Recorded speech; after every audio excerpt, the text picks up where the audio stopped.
Hi everyone, it's Liam here from Rating the Races. So tomorrow we have the second day of the York Ebor Festival, and we're going to look at a few races. There's 4 races that I like, and there's 5 horses that I am going to have a bet on. Starting off in the 225, the Goffs Harry $500,000, 338 grand to the winner. So you can guarantee that these will all be trying, and these have all come here with what they believe is a great chance. The horse that I really like here is Rakeb. Now, Rakeb has a bit of a different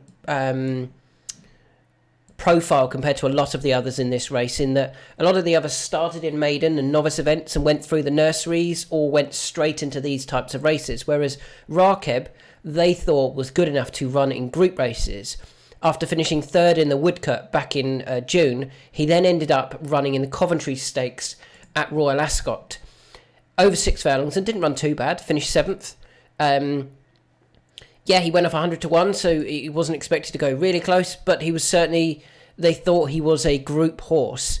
Since then, he's dropped back into Group 2 company at Newmarket over 7, and then ran a really good race in one of these types of races, the Super Sprint, finishing 6th behind Anthelia. Now, that's the race that caught my eye because I feel that he was travelling really well when he got hampered, and probably wants a bit further. He probably wants the 7, not the 6.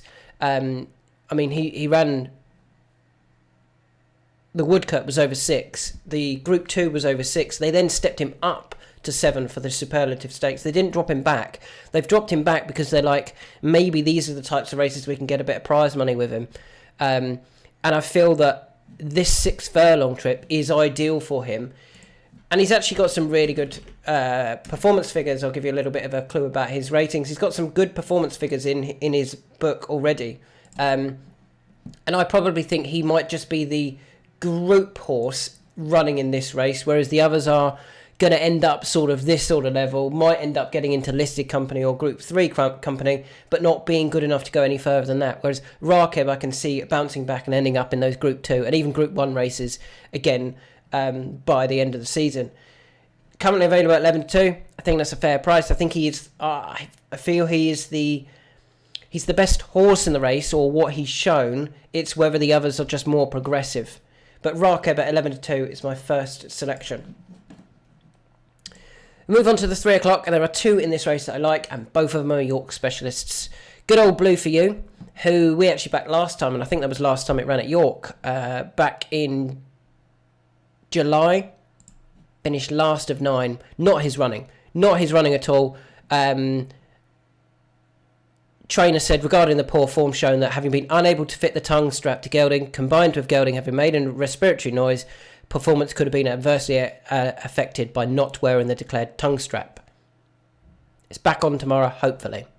With that in mind, he could easily bounce back. He was running that day off 94. He's down to 92. We know he can win at York. He's actually won at York off 95 before. He's got some really good form at York.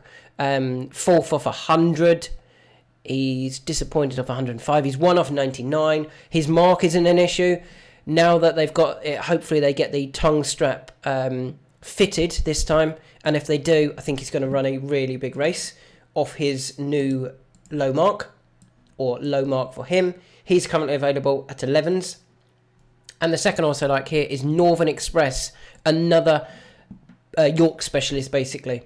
This is over a mile, which he hasn't actually won over this mile trip at York, but he's run well enough to demonstrate that this isn't an issue. He finished 2nd behind Blue For You off a mark of 102. Well, he's down 3 to 99.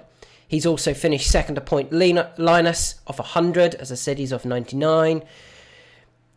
He's finished 5th off 101. He's finished 2nd off 102. The trip isn't an issue. Although he doesn't have a course and distance to his name, he's won at the course. He's gone plenty close enough at the distance to suggest that this isn't going to be an issue. He has dropped recently, and yet he has actually been running okay. Last time he ran here, he actually ran off 103. It was a little bit disappointing. Still only beaten 4 and a bit lengths though. And with that in mind, he's back here for this. I feel that we're going to see a much better run now that he's back sub 100. So Northern Express also catches my eye. A big price, I think, at 18s. considering he's gone off previously at like 8 off a mark of 100. He went off 13-2 in July last year off a mark of 102. He went off 13-2. He's now running off. He's currently 18-1. I think that's a big price. I think both of those will go well. 445. The nursery for the 2-year-olds. The horse I like here is Ballistic Missile, who won on debut, and when was winning on debut, went off 11-2, clearly expected to run a decent race. And they then stepped him up into Group 2 company. Didn't work, wasn't good enough for Group 2 company over the 6 furlong trip. And then he had a bit of time off. He had time off because he had wind surgery. Now, they obviously felt that there was more to just not being good enough for that Group 2 race, which is why they gave him wind surgery. And he came back with a very good effort at Newmarket, finishing second to Harlequin Angel on his return. Just didn't get there. I really feel that he just didn't get there. That came off a mark of 85. He's gone up 2 to 87. I don't think that's going to be enough to stop him. The 7 furlong trip I don't think was an issue. Probably going to get better in even further as well. The big field should really suit. I really like this horse. I think the fact that they knew he was good, the fact that he only went off 11-2 on debut, that was over 5. They've given him a wind up since. They're keen to get things sorted quickly rather than going through this season and then bringing him back out next season and going, okay, now we're going to give him wind surgery or something like that. They're like, we need to get him going again.